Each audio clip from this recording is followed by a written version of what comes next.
আসসালামু আলাইকুম। অ্যাটমিক ফিজিক্সের নতুন একটা অধ্যায় শুরু করতেছে। অধ্যায় নাম আলোক তড়িৎ ক্রিয়া। ক্রিয়া মানে কাজ। এতে আমার কি করতে হবে? একটা কাজ করতে হবে। কি কাজ করতে হবে? এই যে ক্রিয়া মানে কাজ। কি কাজ করতে হবে? তড়িৎ মানে বিদ্যুৎ নিয়ে কাজ করতে হবে, মানে বিদ্যুৎ উৎপাদন করতে হবে। কিভাবে বিদ্যুৎ উৎপাদন করতে হবে? আলোক মানে আলোকে ব্যবহার করে এখানে বিদ্যুৎ শক্তি উৎপাদন করতে হবে।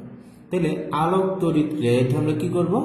এখানে আলো ফেলবো, আলো ফেলে সেখান থেকে আমি বিদ্যুৎ শক্তি আউটপুটে পাবো। তা আলো ফেলে বিদ্যুৎ শক্তি পাওয়া যায়, এটার উদাহরণ কোনটা হতে পারে? এটার বাস্তব উদাহরণ হতে পারে আমরা যে সোলার প্যানেলগুলো ইউজ করি। সোলার প্যানেলে কি হয়? সূর্যের আলো পড়ে, সেখান থেকে বিদ্যুৎ শক্তি উৎপাদিত হয়। তাহলে আলোক তড়িৎ ক্রিয়া ওই সোলার প্যানেল নিয়ে ওইখানে মোটামুটি ওইটা নিয়ে আলোচনা করা হয়েছে। তো এখানে বলছে এই আলোক তড়িৎ ক্রিয়া, তারা বলছে যদি কোনো মেটালের উপর তুমি আলো ফেলো তাহলে সেখান থেকে বিদ্যুৎ শক্তি উৎপাদন হবে। এখন কথা হচ্ছে মেটালের উপর যখন আলো পড়ে বিদ্যুৎ শক্তি কিন্তু উৎপাদন হয় না। কারণ কি? যখন আমাদের জানালার উপর বা গ্রিলের উপর অথবা রডের উপর যখন সূর্যের আলো পড়ে বা লাইটের আলো পড়ে, সূর্যের আলো পড়লে বা লাইটের আলো পড়লে আমরা যদি হাত দিই, যদি সূর্যের কথা চিন্তা করি, লাইটের তোমার নর্মাল লাইটের থেকে তো সূর্যের আলোটা আরো বেশি তীব্র, তাই না? তাহলে সূর্যের কথাটা চিন্তা করি, যে সূর্যের আলোটা যে পড়তেছে, সূর্যের আলোটা পড়লে আমরা যদি রডের মধ্যে হাত দিই তাহলে আমাদের হাতটা কিন্তু গরম হয়, কারণ রডটা গরম হয়ে গেছে, হাত কিন্তু গরম হয়, কিন্তু শর্ট কিন্তু করে না, তাই না? কারেন্টের মধ্যে যদি আমরা হাত দিই তাহলে কিন্তু আমাদের শক করে, কিন্তু রডের মধ্যে হাত দিচ্ছি ওটার মধ্যে তো শক করে নাই। তার মানে কি হয়? এই যে আলোটা পড়তেছে, যে কোনো আলো পড়লে হয় না, লাইটের আলো পড়লে হবে না, সূর্যের আলো পড়লে হবে, কিন্তু এইখানে আবার কিছু শর্ত আছে। শর্তটা হইতেছে যে কোনো মেটালের উপর যদি আলো পড়ে তাহলে বিদ্যুৎ শক্তি উৎপাদন হবে না। কিছু নির্দিষ্ট পরিমাণ মেটাল আছে যার উপর যদি সূর্যটা পড়ে, আলো শক্তি যদি পড়ে, তাহলে সেইখান থেকে বিদ্যুৎ শক্তি উৎপাদন হবে। তাহলে সেই নির্দিষ্ট পরিমাণ মেটালের কথা এমন করে আমি চিন্তা করলাম যে তারা যেহেতু বলে দিচ্ছে যে নির্দিষ্ট কিছু মেটাল আছে তার মধ্যে আলো ফেলতে হবে, আচ্ছা আমি নির্দিষ্ট মেটালের উপরে আলো ফেললাম, ভালো কথা।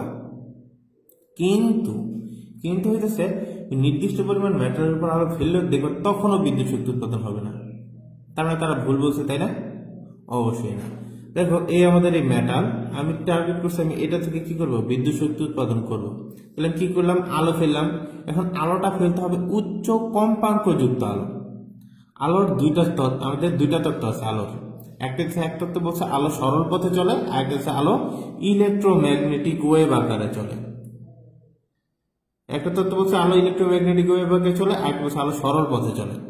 আমাদের এই অধ্যায়ে হিসাব করা হয়েছে যে আলোটা ইলেকট্রোম্যাগনেটিক ওয়েভ আকারে চলে, সেই কোয়ান্টাম তত্ত্ব নিয়ে এখানে ব্যাখ্যা করেছে যে এই ইলেকট্রোম্যাগনেটিক ওয়েভ আকারে যেটা চলে সেটা বলছে আমাদের কোয়ান্টাম তত্ত্ব আছে না, সেই কোয়ান্টাম তত্ত্বে ব্যাখ্যা করেছে যে আলো ইলেকট্রোম্যাগনেটিক ওয়েভ আকারে চলে। এখানে সেই ইলেকট্রোম্যাগনেটিক ওয়েভ আকারে আলোটা চলে সেটা ধরে এখানে সূত্রগুলো প্রমাণ করা হয়েছে। তো তারা বলছে মেটালের উপর উচ্চ কম্পাঙ্ক যুক্ত আলো ফেলতে হবে। তাহলে ফেললাম উচ্চ কম্পাঙ্ক যুক্ত আলো মেটালের উপর ফেললাম। তাহলে উচ্চ কম্পাঙ্ক যুক্ত যখন আলো মেটালের উপরে ফেলে তখন কি হয়? মেটাল থেকে ইলেকট্রন গুলা বাইরে বের হয়ে আসে। কি হয়? মেটাল থেকে ইলেকট্রন গুলা বাইরে বের হয়ে আসে। তো ইলেকট্রন গুলা বাইরে বের হলে তার বিদ্যুৎ শক্তি উৎপাদন হয় না। কারণ কি? কারণ হচ্ছে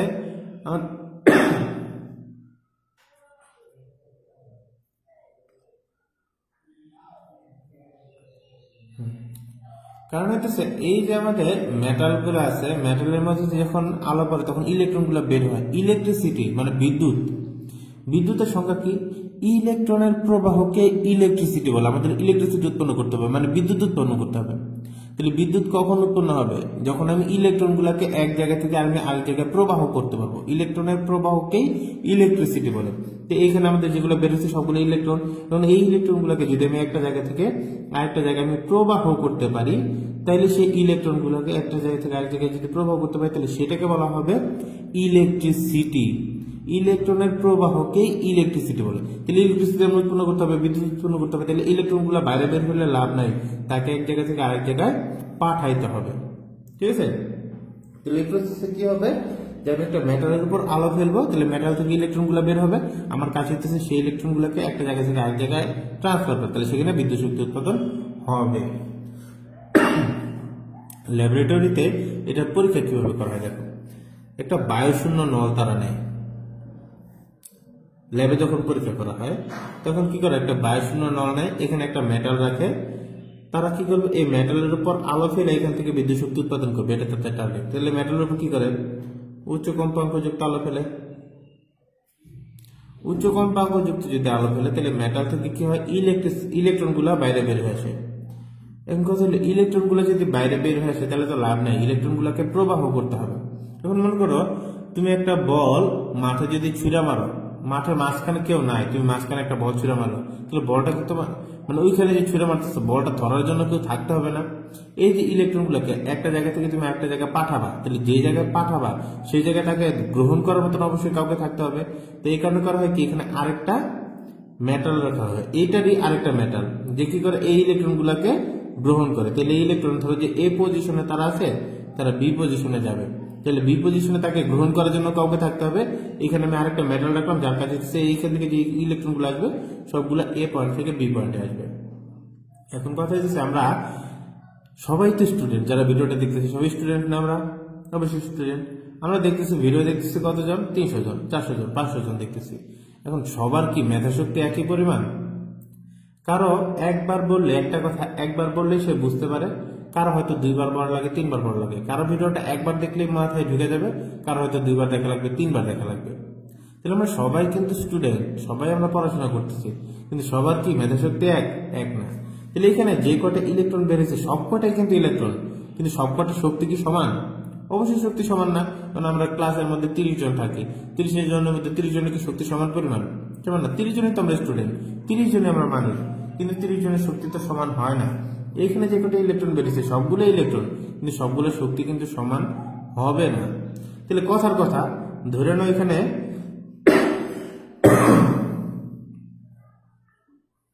ধরে নাও এ নামের ম্যাটাররা থেকে মনে করে যে 100টা ইলেকট্রন বের হইল। এখন 100টা যে ইলেকট্রন বের হইল, 100টার মধ্যে 100টা তো আবার সমান শক্তি সম্পন্ন হবে না, স্বাভাবিক। তাহলে সমান শক্তি সম্পন্ন যদি না হয় তাহলে এ থেকে বি পর্যন্ত ইলেকট্রন, দেখো ইলেকট্রন গুলা আমি বাইরে থেকে গিয়ে কোনো প্রকারের কোনো কিছু করতেছি, কোনো চাপ টাপ কিছু দিতেছি না। তাহলে এ থেকে বি পর্যন্ত নিজের শক্তিতেই তাদের যেতে হবে। তাহলে এই 100টার মধ্যে হয়তো দেখা যাবে 50টা বা 60টার শক্তি আছে নিজে নিজে এ পয়েন্ট থেকে বি পয়েন্টে যাওয়া। তাহলে যে কটা ইলেকট্রন এ পয়েন্ট থেকে বি পয়েন্টে যাবে তার জন্য আমি শক্তি পাবো, তাই না? যে কটা ইলেকট্রন এ পয়েন্ট থেকে বি পয়েন্টে যাবে তার জন্য আমি শক্তি পাবো। এখন 60টা ইলেকট্রন এ পয়েন্ট থেকে বি পয়েন্টে গেছে তার জন্য আমি শক্তি পাবো, কারণ আমার কাজ হচ্ছে বিদ্যুৎ শক্তি উৎপাদন করা। যেহেতু 100টা ইলেকট্রন বের হয়েছে, আমি যদি 100টা ইলেকট্রনকে এ পয়েন্ট থেকে বি পয়েন্টে নিতে পারতাম তাহলে বেশি পরিমাণ বিদ্যুৎ শক্তি উৎপাদন হতো। তাহলে আমাদের কাজ কি, যে কটা ইলেকট্রন বের হয়েছে আলো পড়ার ফলে সবগুলো ইলেকট্রনকে আমি এ পয়েন্ট থেকে বি পয়েন্টে নিয়ে যাব। তাহলে এ পয়েন্ট থেকে বি পয়েন্টে নিতে হলে যেগুলো দুর্বল এগুলো তার নিজে নিজে যেতে পারবে না, তাহলে তাদেরকে ধাক্কা দেওয়া লাগবে, কারণ তাদের তো শক্তি নেই যাওয়ার জন্য, তাদের শক্তিটা দিতে হবে, তো তাদের তো ধাক্কায় নিয়ে যেতে হবে। কথা হলো তাদের ধাক্কাটা কে দিবে? তাদের ধাক্কা দেওয়ার জন্য আমি এখানে একটা ভোল্টেজ সোর্স লাগাই দেবো, একটা ভোল্টেজের দিয়ে এটাকে কি করবো, ধাক্কা দিয়ে এটাকে সরাই দিব। ভোল্টেজের বাংলা অর্থ কি? ভোল্টেজের বাংলা অর্থ হইতেছে চাপ। তাহলে এখানে কি করবো, চাপ দিয়ে ইলেকট্রন গুলোকে বাইরে বের করে দেবো। যেমন মনে করে যে এখানে একটা জিনিস, এখানে একটা জিনিস, তাহলে আমি কি করবো, এই দুটি ইলেকট্রনকে মানে এই মনে করি এই দুটি ইলেকট্রন, এই যে এখানে একটা আছে এখানে একটা ইলেকট্রন আছে, আমি এগুলোকে ধাক্কা দিয়ে সরাবো। তাহলে দেখো আমি যদি ধাক্কা দিই এরকম করে চলে যাবে। তাহলে এই যে এই পয়েন্ট থেকে যে পয়েন্টে যেতেছে সেটা ডিপেন্ড করতেছে কত জোরে ধাক্কা দিতেছে। আমি যদি খুবই আস্তে আস্তে ধাক্কা দিই আস্তে আস্তে যাবে, যদি আমি জোরে ধাক্কা দিই তাহলে কিন্তু জোরে চলে যেতেছে। তাহলে ইলেকট্রনটা দেখো আমি কি করতেছি, এখন এখানে ভোল্টেজ দিয়ে যে কটা ইলেকট্রন বেরিয়েছে সবগুলাকে আমি কি করবো, এ পয়েন্ট থেকে বি পয়েন্টে পাঠাই দেবো। তাহলে যে ভোল্টেজের কারণে সবগুলো ইলেকট্রন এ পয়েন্ট থেকে বি পয়েন্টে চলে যায় সেই ভোল্টেজের একটা নাম দিছি আমরা, সেই ভোল্টেজের নাম দিছি নিবৃত্তি ভোল্টেজ। নিবৃত্তি ভোল্টেজ কোনটা, যে ভোল্টেজের কারণে এ পয়েন্ট থেকে বি পয়েন্টে সব কটা ইলেকট্রন চলে যাবে সেটাকে আমরা বলছি নিবৃত্তি ভোল্টেজ, যেটাকে V0 দ্বারা প্রকাশ করা হয়। ঠিক আছে, এখন আমরা সবগুলো ইলেকট্রন নিয়ে গেলাম, কোনো সমস্যা নাই। এখন এ পয়েন্ট থেকে বি পয়েন্টে কে গেছে, এ পয়েন্ট থেকে বি পয়েন্টে ইলেকট্রন গুলা গেছে, তাই না? তাহলে এ পয়েন্ট থেকে বি পয়েন্টে যেহেতু ইলেকট্রন গেছে, ইলেকট্রনের একটা ভর আছে, ইলেকট্রন কি করছে, একটা নির্দিষ্ট পরিমাণ দূরত্ব অতিক্রম করছে। তাহলে ধরো যে S পরিমাণ দূরত্ব অতিক্রম করছে, তো একটা জিনিসের ভর আছে, সে একটা পয়েন্ট থেকে আরেকটা পয়েন্টে গেছে, মানে একটা নির্দিষ্ট দূরত্ব অতিক্রম করছে। তাহলে তার মধ্যে কি একটা শক্তি থাকতে হবে না? শক্তি ছাড়া কি সে যেতে পারবে? পারবে না। তাহলে এই ক্ষেত্রে তার কি শক্তি থাকতে পারে? এই ক্ষেত্রে তার গতিশক্তি থাকতে পারে। কারণ কি, তার ভর আছে, ইলেকট্রনের ভর আছে, ইলেকট্রন একটা পয়েন্ট থেকে আরেকটা পয়েন্টে গেছে, তার মানে অবশ্যই তার বেগ আছে। তাহলে ভর আছে, বেগ আছে, তাহলে কোন শক্তি সম্ভব? গতিশক্তি সম্ভব। তাহলে এখানে কি সম্ভব? গতিশক্তি। তাহলে কাইনেটিক এনার্জি। এখন এই যে আমাদের যে গতিশক্তি, সেটা ডিপেন্ড করতেছে কার উপরে? গতিশক্তি ডিপেন্ড করে ভোল্টেজের উপর, ভেলোসিটি।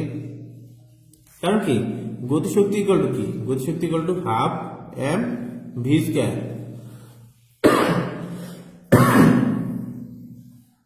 গতিশক্তি সূত্র কি? Half M V square. Half constant, M মানে ভর কনস্ট্যান্ট, ভি মানে বেগ। বেগের মান যত বেশি হবে কাইনেটিক এনার্জি তত বেশি হবে। তার মানে আমি বলতে পারি কাইনেটিক এনার্জি সমানুপাতিক ভেলোসিটি, তাই না? ভেলোসিটি মানে কত বেগে গেছে। দেখো, এ পয়েন্ট থেকে বি পয়েন্টে ইলেকট্রন গুলো যে গেছে কত বেগে যাবে সেটা ডিপেন্ড করবে কার উপরে? কত জোরে তাকে আমি ধাক্কা দিচ্ছি। দেখো এই যে জিনিসটা, আমি এটাকে ধাক্কা দিচ্ছি, আস্তে আস্তে ধাক্কা দিচ্ছি, আস্তে আস্তে তারা গেছে। তাহলে যদি আস্তে আস্তে যায় তাহলে কি বেগের মান কম? তখন আমি জোরে ধাক্কা দিচ্ছি, তাহলে কি জোরে গেছে না? তাহলে যত জোরে আমি ধাক্কা দিব তার বেগ তত বেশি হবে। তার মানে এইখানে যে ভেলোসিটিটা আছে, ভেলোসিটিটা ডিপেন্ড করতেছে কার উপরে? ভোল্টেজের উপর, কত জোরে তাকে ধাক্কা দিতেছি। তার মানে আমি বলতে পারি যে ভেলোসিটি প্রপোর্শনাল টু ভোল্টেজ। যত বেশি আমি ভোল্টেজ দিব তত বেশি পরিমাণ ধাক্কা দিব, যত পরিমাণ ধাক্কা দিব তত বেশি পরিমাণ তার বেগ হবে। তাহলে কি হইতেছে? আলটিমেট হইতেছে কাইনেটিক এনার্জি সমানুপাতিক ভেলোসিটি সমানুপাতিক ভোল্টেজ। ঠিক আছে? তাহলে এটা সমানুপাতিক, এটা সমানুপাতিক, আবার এটাও তো সমানুপাতিক, তাই না? তাহলে আমি বলতে পারি কাইনেটিক এনার্জি সমানুপাতিক ভোল্টেজ। যত পরিমাণ ভোল্টেজ হবে তত বেশি পরিমাণ বেগ হবে, যত বেশি পরিমাণ বেগ হবে তত বেশি পরিমাণ ভোল্টেজ হবে। তাহলে আমি কাইনেটিক এনার্জি সমানুপাতিক ভোল্টেজের ভি। এখন কথা হচ্ছে আমরা বেশি পরিমাণ বেগ নিব, তাহলে বেশি পরিমাণ বেগ নিব যদি আমি বেশি পরিমাণ ভোল্টেজ দিই, তাহলে যে বেশি পরিমাণ ভোল্টেজের কারণে সবগুলো ইলেকট্রন এ থেকে বিতে চলে গেছিল সেই ভোল্টেজটাকে বলছি নিবৃত্তি ভোল্টেজ, যাকে আমরা V0 দ্বারা প্রকাশ করছিলাম। তাহলে কাইনেটিক এনার্জি দেখো, যেহেতু আমি ভোল্টেজটা দিচ্ছি বেশি পরিমাণ, তাহলে বেশি পরিমাণ বেগ হবে। যদি বেশি পরিমাণ বেগ হয় তাহলে কাইনেটিক এনার্জি কি বেশি পরিমাণ হবে। তাহলে কাইনেটিক এনার্জিটা আমাদের ম্যাক্সিমাম হচ্ছে, তাহলে কাইনেটিক এনার্জি ম্যাক্সিমাম সমানুপাতিক নিবৃত্তি ভোল্টেজ। তাহলে সমানুপাতিক চিহ্ন যদি তুলি তাহলে কি করে লাগবে? একটা ধ্রুবক আনা লাগবে। তাহলে সমানুপাতিক চিহ্ন তুললাম, ধ্রুবক হিসেবে আনলাম ইলেকট্রনের চার্জ, ঠিক আছে, E × V0, এটা আমাদের সূত্র। কাইনেটিক এনার্জি মানে গতিশক্তি। তাহলে গতিশক্তি জায়গায় তুমি চাইলে আবার এরকম লিখতে পারো, half M V square equal to EV0। এখানে এম ইকুয়াল টু হতেছে ইলেকট্রনের ভর,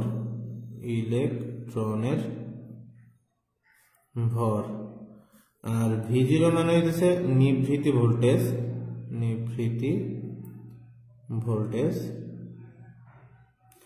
আর এই ভি মানে হইতেছে বেগ, ইলেকট্রনের বেগ,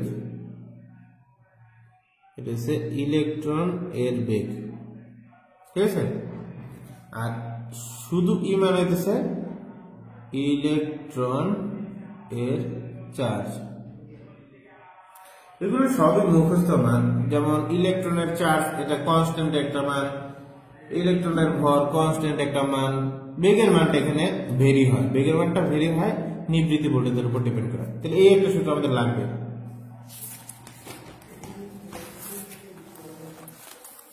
এখন কথা হচ্ছে এই যে আমরা ফটো ইলেকট্রিক ইফেক্ট যে নিয়ে কাজ করতেছি বা এটা নিয়ে যা এখন শিখতেছি, ফটো ইলেকট্রিক ইফেক্ট কিন্তু আইনস্টাইন কিন্তু ব্যাখ্যা করছে। তো আইনস্টাইন এটা ব্যাখ্যা করছে কোয়ান্টাম তত্ত্বের সাহায্য নিয়ে, ঠিক আছে। আইনস্টাইন কি করছে? কোয়ান্টাম তত্ত্ব প্রয়োগ করে ফটো ইলেকট্রিক ইফেক্টটা ব্যাখ্যা করছে। তো কোয়ান্টাম তত্ত্ব অনুযায়ী, কোয়ান্টাম তত্ত্ব কি বলছে? দেখো, আমরা কাজ কি? আলো ফেলবো, আলো ফেলে বিদ্যুৎ শক্তি উৎপাদন করবো, তাই না? তাহলে আলোর মূল উৎস কি? সূর্য। তাহলে সূর্য কি করতেছে? সূর্য আলোর শক্তিটা চারপাশে ছড়ায় দিতেছে, তাই না? এখন আলো শক্তিটা যে ছড়ায় দিতেছে, আলো কি পথে চলে? আমরা বলছিলাম আলো দুইটা পথে, মানে দুইটা মতবাদ আছে এটা নিয়ে, যে আলো সরল পথে চলে আর আলো ইলেকট্রোম্যাগনেটিক ওয়েভ আকারে চলে। তা আমরা যেহেতু কোয়ান্টাম তত্ত্বের নিয়ে এটা ব্যাখ্যা করছে, সে কোয়ান্টাম তত্ত্বে কি বলছে? আলোটা ইলেকট্রোম্যাগনেটিক ওয়েভ আকারে চলে। তাহলে আমরা সেটা নিয়ে চিন্তা করবো যে আলোটা ইলেকট্রোম্যাগনেটিক ওয়েভ আকারে চলতেছে, ঠিক আছে। তো ইলেকট্রোম্যাগনেটিক ওয়েভ, দেখো সূর্যটা আছে এই যে এই জায়গায়, সূর্যটা আছে এত দূরে, তাই না? তুমি আছো এই জায়গায়। তাহলে সূর্য থেকে তুমি কোটি কোটি মাইল দূরে, সূর্য কি করতেছে? সূর্যের পৃষ্ঠে অনবরত বিক্রিয়া হইতেছে, রাসায়নিক বিক্রিয়া হইতেছে, এখানে উদ্গীরণ জ্বালানি হইতেছে, কি বলে ফিউশন বিক্রিয়া হইতেছে। ফিউশন বিক্রিয়ার ফলে কিছু সেখানে কন্টিনিউয়াস তাপ বিকিরণ করতেছে। সেই তাপটা কি করছে? তাপ মানে কি? একটা শক্তি না, শক্তিটা ক্ষুদ্র ক্ষুদ্র ভাগে চারপাশে ভাগ হয়ে যেতেছে। তাহলে তোমার কাছ থেকে কোটি কোটি মাইল ধরে সে কি করতেছে? আগুন জ্বলতেছে ওখানে, সেই তাপটা তুমি পেতেছো। তার মানে অবশ্যই এই কোটি কোটি মাইল দূর থেকে তোমার কাছে কেউ শক্তিটা নিয়ে আসতেছে, তাই না? তুমি তো কোটি কোটি মাইল দূরে আছো, তাহলে এইখান থেকে শক্তিটা তোমার কাছে আসতেছে, এই কারণে তোমার শরীরটা আসতেছে, গরম লাগতেছে। তাহলে শক্তিটা তোমাকে কে এনে দেবে? আর ইলেকট্রোম্যাগনেটিক ওয়েভটাই কি, তাই না? দেখো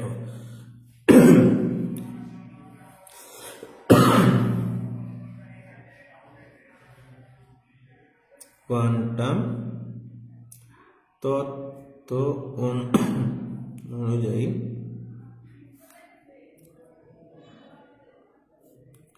ইলেকট্রোম্যাগনেটিক ওয়েভ হলো ছিন্নায়িত কোয়ান্টামের সমষ্টি। ঠিক আছে, এই মাথার উপর দিয়ে গেছে। বলছে কোয়ান্টাম তত্ত্ব অনুযায়ী ইলেকট্রোম্যাগনেটিক ওয়েভ হলো ছিন্নায়িত কোয়ান্টামের সমষ্টি। তাহলে যে শক্তিটা দেখো, আমরা বলছি কি আলোটা ইলেকট্রোম্যাগনেটিক ওয়েভ আকারে শক্তিটা বিকিরণ করে, তাই না? আর সূর্য কি করে? ইলেকট্রোম্যাগনেটিক ওয়েভ আকারে শক্তিটা বিকিরণ করে। আচ্ছা, এটা বাদ দেবো, এটা বাদ, ওরকম সব বাদ, নর্মালি সব করি। কোয়ান্টাম তত্ত্ব অনুযায়ী ইলেকট্রোম্যাগনেটিক ওয়েভ হলো ছিন্নায়িত কোয়ান্টামের সমষ্টি। সূর্য তার পৃষ্ঠে কি করতেছে? বিকিরণের মাধ্যমে শক্তির চারপাশে ছড়াই দিতেছে। তাহলে চারপাশে যতটুকু শক্তিটা ছড়াই দিচ্ছে, সে কি করতেছে? ক্ষুদ্র ক্ষুদ্র কণা আকারে চারপাশে শক্তিটা ছড়াই দিতেছে। তাহলে আমি যদি এই ক্ষুদ্র ক্ষুদ্র সবগুলো অংশ যদি আমি একত্র করি, তাহলে আমরা কি পাবো? মোট শক্তিটা পাবো। সেই মোট শক্তি সে কিরকম আকারে বের করতেছে? ইলেকট্রোম্যাগনেটিক ওয়েভ আকারে বের করছে। এই যে ক্ষুদ্র ক্ষুদ্র যে ভাগ হয়েছে চারপাশে যে ছড়ায় পড়ছে, সেই ক্ষুদ্র ক্ষুদ্র ভাগটাকে বলা হয়েছে ক্ষুদ্র ক্ষুদ্র যে ভাগটা বলছে, ক্ষুদ্র ক্ষুদ্র ভাগটা হচ্ছে আমাদের ফোটন। ফোটন আবার কি জিনিস? ঠিক আছে, বলছে এই যে ইলেকট্রোম্যাগনেট কোয়ান্টাম তত্ত্ব অনুযায়ী ইলেকট্রোম্যাগনেটিক ওয়েভ হলো ছিন্নায়িত কোয়ান্টামের সমষ্টি। এই যে ছিন্নায়িত কোয়ান্টাম, এই ছিন্নায়িত কোয়ান্টামকে বলা হয় ফোটন। লিখে দেই, এই কোয়ান্টাম বা ছিন্নায়িত কোয়ান্টামকে বলা হয়, এই কোয়ান্টামকে বলা হয় ফোটন। ফোটন মানে কি জিনিস? আবার এই দেখো, সূর্যটা এইখানে শক্তিটা বিকিরণ করতেছে, তাহলে এইখান থেকে তুমি নিজে শক্তিটা পাইতেছো, তার মানে অবশ্যই এইখান থেকে এইখান পর্যন্ত শক্তিটা কেউ তোমার কাছে ট্রান্সফার করে দিতেছে, নাহলে এইখানে শক্তি তুমি জীবনে এখানে এসে পাইতে না। তাহলে অবশ্যই এইখান থেকে কেউ না কেউ তোমার কাছে শক্তিটা বহন করে এসে নিয়ে দিতেছে। তাহলে এই যে তোমার কাছ থেকে কি করতেছে? সূর্যের কাছ থেকে তোমার কাছ পর্যন্ত শক্তিটা বহন করে এসে নিয়ে দিছে, সেটাকে আমরা বলছি ফোটন। এটা শক্তিটা কে বহন করবে? এই যে সূর্যটা যে শক্তিটা চারপাশে ক্ষুদ্র ক্ষুদ্র অংশটা ভাগ করে দিল, প্রত্যেকটা ফোটন করে করছে কি একটা ক্ষুদ্র ক্ষুদ্র ভাগ শক্তিটা নিজের মধ্যে বহন করে নিয়েছে। সেই নিজের মধ্যে বহন করে সে কি করছে? একটা পয়েন্ট থেকে আরেকটা পয়েন্টে শক্তিটাকে ট্রান্সফার করে দিয়েছে। তাহলে সে হচ্ছে একটা কুরিয়ার সার্ভিস। কুরিয়ার সার্ভিসের কাজ কি? এক জায়গা থেকে আরেক জায়গায় ট্রান্সফার করা। এবং তুমি যদি এখান থেকে একটা ফাইল পাঠাও ঢাকা, তুমি কি করবা? এখান থেকে একটা ফাইল ঢাকাতে পাঠাবা, ঠিক আছে? তাহলে কুরিয়ার সার্ভিসের কাজ কি? তোমার কাছ থেকে ফাইলটা নেবে, সেটা ঢাকায় নিয়ে পৌঁছায় দিবে। তাহলে কুরিয়ারের কাজ কি? জাস্ট পৌঁছায় দেওয়া। আমাদের এই ফোটন হচ্ছে একটা কুরিয়ার সার্ভিস। সে কি করে?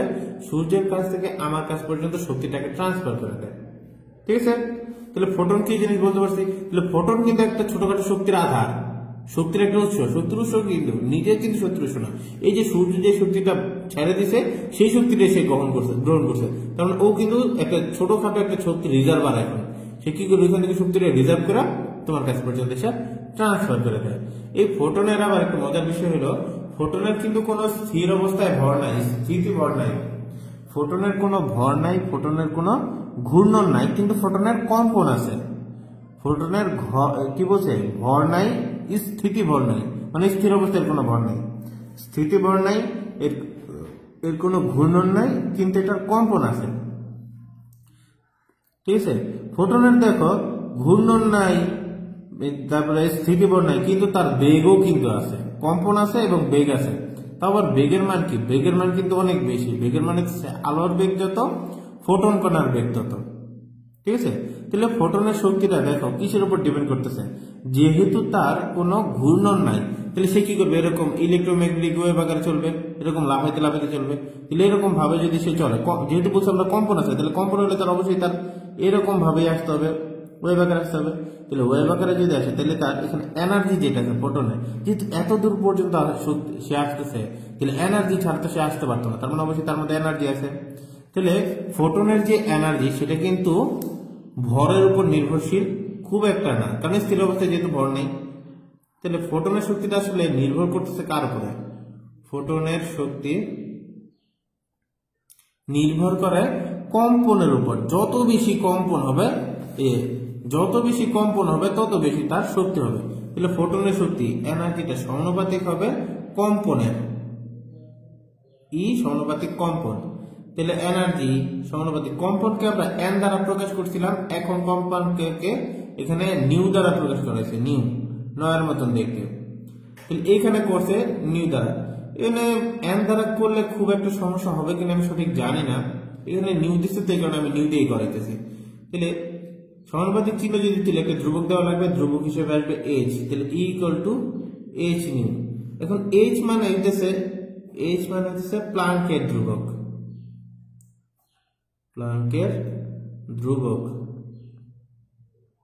আর নিউ মানে হচ্ছে কম্পাঙ্ক, আর ই মানে তো হচ্ছে এনার্জি বা শক্তি। ঠিক আছে, তাহলে এখানে কথা হইতেছে এটার মধ্যে আমি প্লাঙ্কের ধ্রুবক কেন আনবো, ব্যাখ্যা দিছে আইনস্টাইন ধ্রুবক আনবো প্লাঙ্কের। এখানে প্লাঙ্কের ধ্রুবক আনছি কারণ কি, আইনস্টাইন যে সূত্রটা ব্যাখ্যা দিছে সেটা কি করছে, এই যে আমাদের যে ইয়েটা আছে কোয়ান্টাম তত্ত্ব আছে, কোয়ান্টাম তত্ত্বের সে কিন্তু সাহায্য নিয়ে তারপরে সে ব্যাখ্যা করছে। এই কারণে ধ্রুবকটা আছে প্লাঙ্কের, কারণ কোয়ান্টাম তত্ত্বের যে জনক, কোয়ান্টাম তত্ত্বের জনককে বলা হয় প্লাঙ্ককে বলা হয়, কোয়ান্টাম তত্ত্বের জনক কাকে বলা হয়, প্লাঙ্ককে বলা হয়। এই কারণে প্লাঙ্কের ধ্রুবক আসছে। তাহলে ই ইকুয়াল টু এইচ নিউ, দুইটা সূত্র, তাহলে আগে একটা পড়ছি এখন একটা বললাম, দুইটা সূত্র হলো। এখন আইনস্টাইন বলছে কি, যদি কোনো মেটাল থেকে তুমি মেটালের মধ্যে আলো ফেলে ওইখান থেকে যদি ইলেকট্রিসিটি উৎপন্ন করতে চাও, তাহলে আমার সূত্রটা তোমাকে মেনে চলতে হবে। কি সূত্র, তবে যে তুমি এই মেটালটা থেকে মেটালটার মধ্যে তুমি আলো ফেলে কি করবা, এখান থেকে ইলেকট্রিসিটি উৎপন্ন করবা।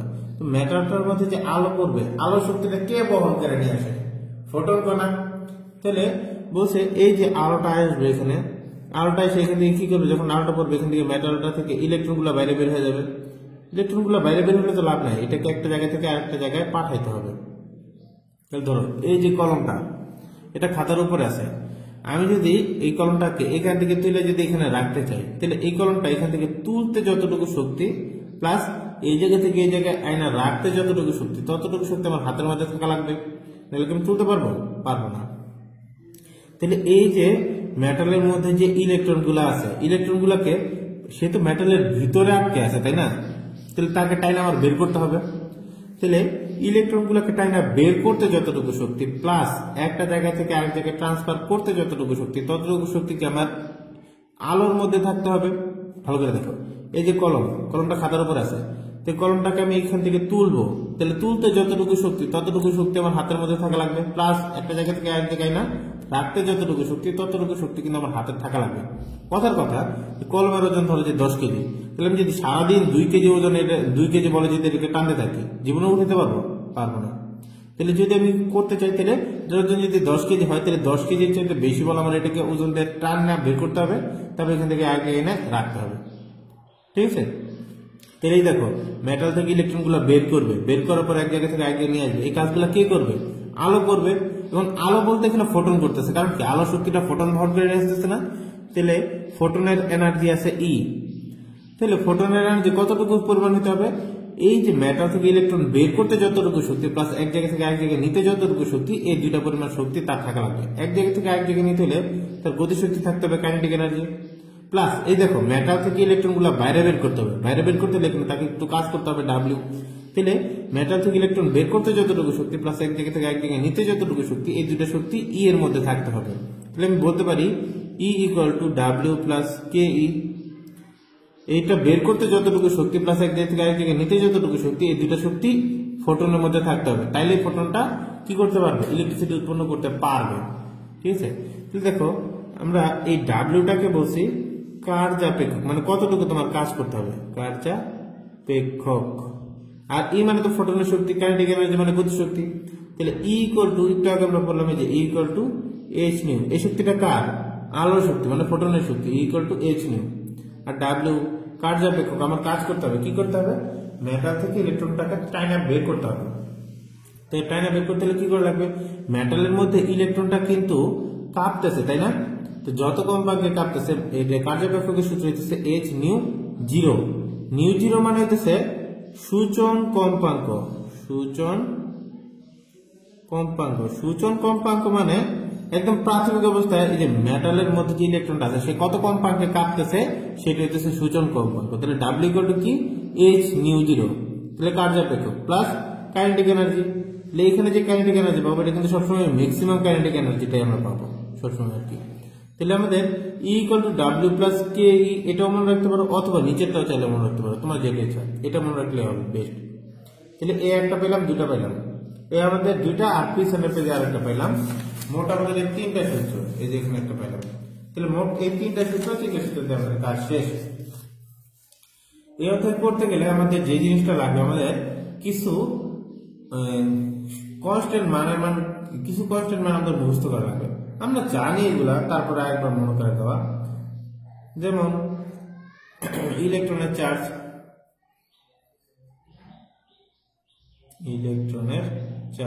ইলেকট্রনের charge E equal to 1.6 into 10 inverse 19 coulomb. কত? 1.6 into 10 inverse 19 কুলম্ব ইলেকট্রনের চার্জ হলো। তারপর আছে ইলেকট্রনের ভর, m equal to 9.11 into 10 inverse 31 KG. 10 inverse 28 দিলে হয় গ্রাম, 10 inverse 31 দিলে হয় কেজি। ইলেকট্রনের চার্জ, ইলেকট্রনের ভর এগুলো আমরা আগেই জানি। যেটা আমরা জানি না সেটা হলো প্লাঙ্কের ধ্রুবক। প্লাঙ্কের ধ্রুবক H equal to 6.63 into 10 inverse 34। এককটা হচ্ছে joule into second. Joule per second না, কিন্তু জুল ইন্টু সেকেন্ড। ঠিক আছে? তাহলে আলোর বেগ তো আমরা জানি, আলোর বেগে কে ছুটে চলে? ফোটন কণা ছুটে চলে। তার আলোর বেগকে সি দ্বারা প্রকাশ করা হয়।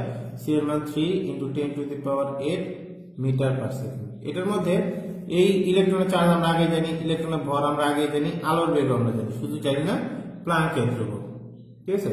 তো আমাদের এখানে আরেকটা জিনিস একটু কনভার্সনের জন্য লাগবে, সেটা একটু মনে রাখো। পর অঙ্ক করতে গেলে এটা বুঝাবো যে 1.6 into 10 inverse 19 joule equal to 1 electronvolt. এটা একক কনভার্সন, মানে আমি যদি জুল থেকে ইলেকট্রোভোল্টে যাইতে চাই তাহলে কিভাবে যাওয়া লাগবে, এটা কনভার্সনের জন্য। ঠিক আছে? তাহলে এই জিনিসটা যখন করাবো তখন আমি বলে দেবো যে কিভাবে আসলে, মানে কিভাবে কনভার্ট করবো। যখন অঙ্ক করবো তখন দেখলে আর কি সুবিধা হবে। তো মোটামুটি এটা বেসিক ক্লাস, এখন আমরা অঙ্কে যাবো আর কি। ধন্যবাদ।